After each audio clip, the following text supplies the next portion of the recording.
आजकालची जनरेशन मोबाईलशिवाय काहीच करू शकत नाही. नमस्कार, मी सुषमा स्वागत करते तुमचं माझ्या नवीन एका ब्लॉगमध्ये. तर रात्री असं जेवण करता लेकीने मोबाईल बघितला. मला तर वाटलेलं जूनमध्ये हा पाऊस गायबच झालाय. अवकाळी पावसानंतर जूनचा हा पहिला पाऊस चालू झाला बरं का. आणि पाऊस एवढा जोरात होता, थंड वारं सुद्धा सुटलं होतं. खूप छान वाटत होतं. हा व्ह्यू बघायला असं वाटत होतं छत्री घेऊन बाहेर जाऊ. नंतर लेकीसाठी गाजरचा ज्यूस बनवला बरं का. आणि तो पिता लेकीने नाकी न मांडले, पण नंतर तिने प्यायला बरं का.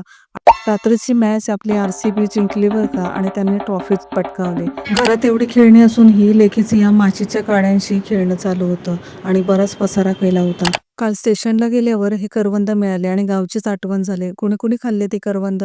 इव्हनिंगला लेकीसाठी असा आलू सँडविच बनवणं आणि तो तिने सॉस बरोबर मस्त आवडीने खाल्ला बरं का. मग आम्ही थोडासा अभ्यास केला.